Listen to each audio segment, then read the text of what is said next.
دوسرا اہم سوال جو تاریخ دان اکثر پوچھا کرتے ہیں وہ یہ ہے کہ اس طبقاتی تضاد کے نتیجے میں یا اس طبقاتی جنگ کے نتیجے میں غریب طبقہ آزاد کیوں نہیں؟ کیا وجہ تھی کہ غریب طبقہ کیوں نہیں کامیاب؟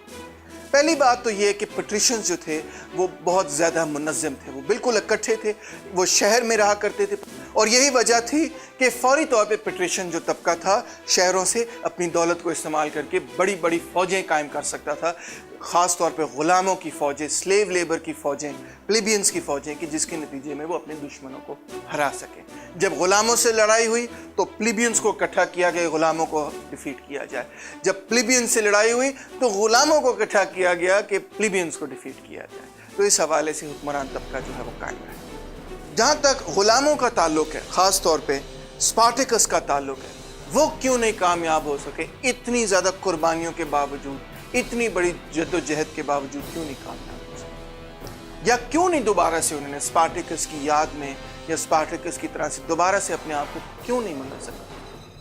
اس کی ایک تو وجہ یہ تھی کہ روم کے اندر خاص طور پہ جو مختلف غلام تھے وہ تمام مختلف زبانیں بولتے تھے، ایک دوسرے کی زبان نہیں جانتے تھے، وہ مختلف علاقوں سے ان کو پکڑ کے روم لایا گیا تھا، لہٰذا وہ ایک دوسرے کو جانتے ہی نہیں۔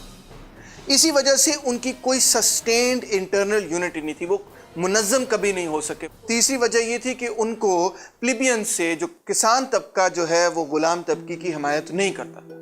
کسان طبقہ یہ کہتا تھا کہ ہم تو رومن سٹیزن ہیں، ہم تو رومن ہیں، تو ہم کیوں غلام طبقے کی مدد کریں؟ جو کوئی تھریشین ہے تو کوئی گول ہے تو کوئی ادھر سے، تو کوئی افریقن ہے تو ادھر سے، کوئی ادھر سے، ہم ان کی کیوں مدد کریں؟ اس وجہ سے بھی وہ کمزور تھے۔ شاید سب سے اہم بات یہ تھی کہ روم کے اندر جو غلام تھے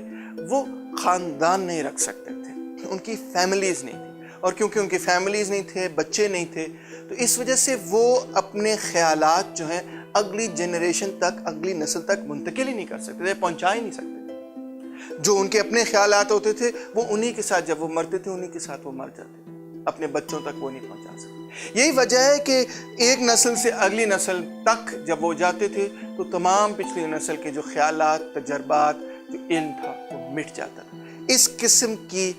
جبرانہ غلامی تھی وہ کہ جس کے اندر ایک انسان جو ہے وہ ایک فیملی بھی نہ بنا سکے۔ اسپارٹیکس کے حوالے سے اور اسپارٹیکس کے ساتھ جو غلام ہیں ان کے حوالے سے یہ کہنا ضروری ہے کہ وہ رومن سوسائٹی کو ری آرگنائز کرنا ہی نہیں چاہتے۔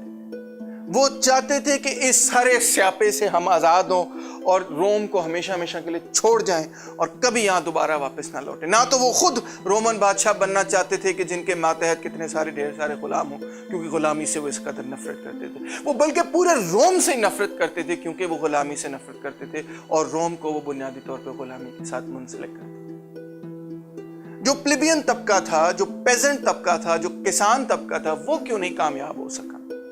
کسانوں کے حوالے سے بات یہ تھی کہ وہ رائٹ تو کر سکتے تھے، وہ فساد تو پیدا کر سکتے تھے، مگر وہ بھی کسی قسم کی مکمل طور پہ منظم شکل میں سامنے نہیں، کوئی سیاسی پروگرام سامنے نہیں لا سکتے تھے۔ کیوں؟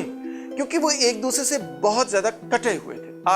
اب جب جس تاریخ کی ہم بات کر رہے ہیں وہ 2000 سال پرانی تاریخ ہے، نہ تو وہاں کوئی اخبار ہے، نہ تو وہاں کوئی ٹیلی ویژن ہے، نہ تو وہاں کوئی ریڈیو ہے، نہ وہاں کوئی ٹیلی فون ہے۔ تو جو مختلف پنڈوں کے اندر لوگ رہتے ہیں ان کو پتہ ہی نہیں ہوتا تھا کہ دوسرے پنڈ میں کیا ہو رہا ہے، کیا نہیں ہو رہا، کیسے ہو رہا ہے، کیسے نہیں ہو رہا۔ وہ ایک دوسرے کے ساتھ مل ہی نہیں سکتے تھے، اور اتنے بڑی سلطنت، جہاں روم جیسے بڑی سلطنت ہو، وہاں کسانوں کو کیا پتا کہ دوسرے کونے میں کیا ہو رہا ہے، کیا نہیں ہو رہا ہے۔ لہٰذا کسان طبقہ اتنے بڑے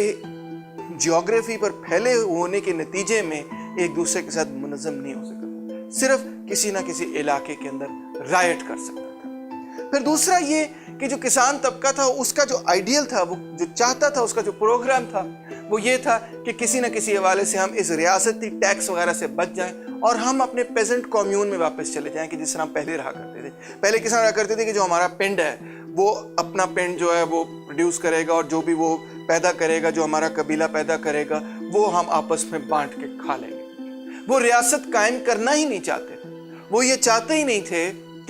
کہ جدید فوجیں قائم ہو، ریاستیں قائم ہو، اسٹیٹ سٹرکچر، ایک پورا ڈھانچہ، ایک حکومتی ریاستی ڈھانچہ قائم ہو۔ یہ ان کا آئیڈیل ہی نہیں تھا۔ ان کا آئیڈیل یہ تھا کہ ہم واپس ایک پیزنٹ کمیون بنائیں۔ اب اس قسم کا جو پیزنٹ کمیون ہے وہ رہ ہی نہیں سکتا تھا اس قسم تاریخ کے اس دور میں۔ کیونکہ کسی بھی فوج کے لیے انتہائی آسان بات تھی کہ وہ اس کمیون کو فتح کر کے تو اپنے ماتحت کر لے، اپنا غلام بنا لے۔ اور آخر میں جس قسم کی تہذیب، ریاستی ڈھانچہ، جس قسم کا سٹرکچر سوسائٹی، سویلائزیشن روم بنا چکا تھا، اس کو قائم رکھنے کے لیے یہ انتہائی ضروری تھا کہ وہ سلیو لیبر جو ہے وہ کام کرتا ہے۔ اتنا بڑا ریاستی ڈھانچہ، اتنی بڑی سویلائزیشن جو ہے وہ سلیو لیبر کے بغیر ممکن ہی نہیں تھی۔ کسان بھی اس بات سمجھتے تھے، لوگ بھی یہ بات سمجھتے تھے، لہٰذا کسانوں نے کبھی بھی بنیادی طور پہ جو غلام تھے ان کے ساتھ مل کے بغاوت نہیں کی، اور کیونکہ کسان اور غلام جو ہے ایک دوسرے کے ساتھ ضرور لڑتے رہے یا علیحدہ وقتوں میں پیٹریشنز کے ساتھ لڑتے رہے، مگر کبھی ایک دوسرے کے ساتھ اکٹھے نہیں ہوئے، لہٰذا کبھی بھی وہ پیٹریشنز کو شکست دینے میں کامیاب نہیں۔ طبقاتی جو تضاد تھا اور جو جنگ تھی، اس کا صرف اور صرف یہی نتیجہ نکلا کہ اس سے لبریشن نہیں ہوئی، اس سے آزادی نہیں ہوئی، اس سے حریت نہیں ہوئی، بلکہ اس سے ایک نیا ادارہ قائم ہو گیا جو کہ دونوں پیٹریشن طبقے سے بھی اوپر قائم تھا اور پلیبین طبقے سے، اور ظاہری بات ہے غلام طبقے سے بھی اوپر قائم تھا، اور وہ ادارہ تھا ایمپرر کا ادارہ۔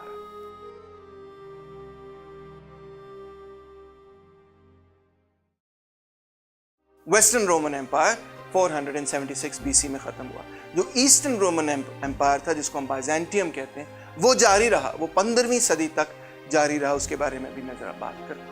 ویسٹرن رومن ایمپائر جو زیادہ ایڈوانسڈ علاقہ تھا، زیادہ ایڈوانسڈ ایمپائر تھا، وہ کس طرح ٹوٹا؟ بنیادی طور پہ جن لوگوں کو رومنز باربیرین کہا کرتے تھے، جس میں گوتھ شامل تھے، جس میں جرمن قومیں شامل تھیں وغیرہ وغیرہ،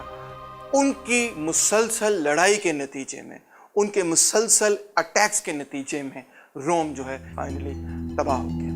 الاریک جو ہے اس نے روم کو 410 اے ڈی میں سیک کیا۔ ویسی گوتس جو ہے انہوں نے اسپین کو 469 بی سی سے لے کے 476 بی سی میں فتح کیا۔ کلووس جو ہے اس نے گول کو، جس کو ہم اسپین کہیں گے، جس کو اسپین کا حصہ کہیں گے، 486 بی سی میں اس کو اٹیک کیا۔ اینڈ تھیوڈورک جو ہے وہ ایمپرر آف روم بنا 493 اے ڈی میں۔ یہ تمام وہ گوتھک لوگ تھے کہ جنہوں نے روم کو فتح کیا۔ اب اس کے نتیجے میں یہ کہا جا سکتا ہے کہ رومن ایمپائر جو ہے اس کی جو ویسٹیجز تھیں، اس کی جو سوچ تھی، وہ 3 مختلف حصوں کے اندر اکٹھی ہو گئی۔ ایک ہے جو ویسٹرن رومن ایمپائر ہے، وہاں پہ بنیادی طور پہ رومن کیتھولک چرچ کا اثر ہے، اور آپ ابھی دیکھیں گے جب ہم اس کو کور کریں گے کہ اس پورے علاقے پر نیو پلیٹونزم کا کتنا بڑا اثر رہا۔ اور دوسری طرف بیزانٹین ایمپائر تھا ایسٹ کے اندر، جو ماڈرن ڈے ٹرکی وغیرہ ہے، اس پہ پلیٹو کا بھی اثر تھا، اور یہ اوبویسلی کرسچن آرتھوڈاکسی کا اس پہ اثر تھا، اور یہ تقریباً 1000 سال تک 1453 تک قائم رہا، جب فائنلی آٹومنز میں عثمانی خلافت نے ان کو کانکر کیا۔ اور ساؤتھ میں عربز تھے جو کہ بنیادی طور پہ ایرسٹوٹل سے، ارسطو سے متاثر تھے، یعنی کہ جو اسلامک سویلائزیشن قائم ہوئی، جو عربک سویلائزیشن قائم ہوئی، اور خاص طور پہ الیگزینڈریا جو کہ ایجپٹ کے اندر ہے، وہاں کی جو لائبریریز تھیں اس سے جو مسلمانوں نے استفادہ کیا، جو کیمسٹری سیکھی، اسٹرانومی سیکھی، میڈیسن سیکھی، اور اس کے نتیجے میں ظاہری بات ہے کہ وہ نالج آہستہ آہستہ پھر کس طرح سے اسپین کے ذریعے دوبارہ سے یورپ کے اندر پھیلا۔ یہ کہانی جو ہے اگلے ایپیسوڈز کی ہوگی۔ اس وقت سوال یہ ہوتا ہے کہ روم کیوں ٹوٹا، ویسٹرن رومن ایمپائر کیوں ٹوٹا؟ اس کا جواب تاریخ دان ہمیں یہ بتاتے ہیں کہ یہ ہے کہ روم کی جو فوج تھی وہ بہت ہی بڑی ہو چکی تھی، اس کو مسلسل نئے نئے علاقوں میں فتح حاصل کرنی تھی تاکہ وہاں سے وہ غلام جو ہے کیپچر کرے، اور ان غلاموں کی بنیاد پہ ظاہری بات ہے ایگریکلچر بھی چلائے اور شہروں کو بھی قائم کرے اور سب کام وغیرہ کروائے۔ جتنے بڑے علاقوں پہ وہ قابض ہوں گے اتنی ہی بڑی ان کو فوج چاہیے ہوگی، اور فوج جو اس میں بنیادی طور پہ پہلے تو صرف رومنز بھرتی ہوتے تھے جو اٹیلینز خود تھے، مگر آہستہ آہستہ انہوں نے مرسنریز بھی رکھنے شروع کر دی، اور تقریباً 6.5 لاکھ فوجی رومن ایمپائر کے اندر جو ہے 4th سینچری کے اندر نان رومنز تھے جو کہ کرائے کے فوجی۔ اور یہ ظاہری بات ہے سوسائٹی پہ ایک بہت بڑا برڈن تھا، جس کے نتیجے میں ٹیکسز جو ہیں وہ بڑھانے پڑتے تھے، اور ہر علاقے سے مزید جو ہے ٹیکس اور لینا پڑتا تھا۔ یہ جو غلامی کا نظام تھا اور جو مسلسل ایک نظام قائم کر دیا گیا تھا کہ مختلف علاقوں میں جا کے مزید اور غلاموں کو پکڑا جائے، اور ان غلاموں کو پکڑنے کے لیے جو بڑی بڑی فوجیں قائم کرنی پڑتی، اس سارے نظام کے اندر جو پیداواری قوتوں کی ارتقاء اور ڈیولپمنٹ ہے اس پہ کوئی خاص توجہ نہیں۔ ہاں یہ ضرور تھا کہ بڑی بڑی عمارتیں ضرور قائم کی جاتی تھیں اس مقصد کے لیے کہ یہ ثابت کیا جائے کہ جو رومن سوسائٹی ہے یا جو رومن ایمپرر ہے، جو بادشاہ ہے، وہ کتنا طاقتور ہے، کتنا امیر ہے وغیرہ وغیرہ، مگر جو اکنامک ان کی اپلیکیشن تھی، معیشت پہ جو اس پہ ان کو عمل میں لے کر آنا تھا، اس پہ کسی قسم کی کوئی توجہ نہیں تھی۔ مثال کے طور پہ آپ کو یہ بتاتا ہوں کہ جو واٹر ویل ہے، جو پانی سے آپ پہیا چلا سکتے ہیں اور اس کے نتیجے میں مل کو چلا سکتے ہیں، جو بھی کام لے سکتے ہیں، وہ 25 BC کے اندر اویلیبل تھا، مگر وہ 2 سینچریز تک روم کے اندر استعمال ہی نہیں کیا گیا، کیونکہ ان کے بجائے گدھے سے وہ کام لیا جاتا تھا یا غلاموں سے وہ کام لیا جاتا تھا۔ اتنی بڑی فوج کو قائم رکھنے کے لیے یہ ضروری تھا کہ کسانوں سے، لوگوں سے ٹیکس وصول کیے جائیں۔ جب ریپبلک قائم تھا تو کسانوں سے تقریباً 10% ان کی آمدنی جو ہے وہ ٹیکس کے حوالے سے وصول کی جاتی تھی، اور آہستہ آہستہ بتدریج جب رومن ایمپائر ختم ہونے کو آیا تو تقریباً 1/3 حصہ کسانوں سے جو ہے وہ ریاست ٹیکسوں کے حوالے سے وصول کر لیتی تھی۔ اور اس کے ساتھ ساتھ ظاہری بات ہے کہ کسانوں نے ایک بہت بڑا حصہ اپنی آمدنی کا جو ہے وہ لینڈ لارڈز کو بھی دینا ہوتا تھا، یعنی کہ یہ ٹیکس ہے وہ ٹیکس جو کہ لینڈ لارڈ سے علیحدہ ہے۔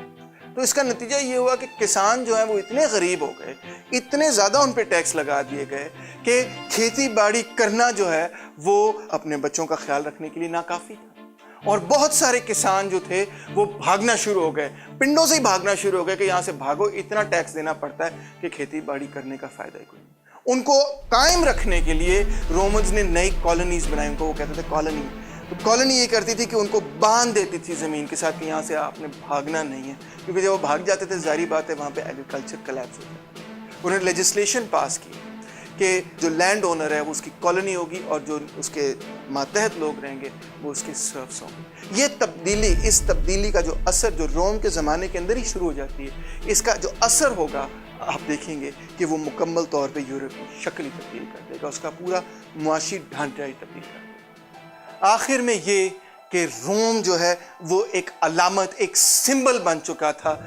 جبر اور استحصال کی، اور لوگ روم سے نفرت کرتے ہیں۔ خاص طور پہ آپ دیکھیں گے کہ کرسچینٹی اور جوڈائزم کے اندر جو جوئش وارز ہوتی ہیں اور جو کرسچینٹی کا جو ابھار ہے، اس کی بنیادی وجہ یہی ہے کہ روم سے جو انتہا درجے کی نفرت پائی جاتی تھی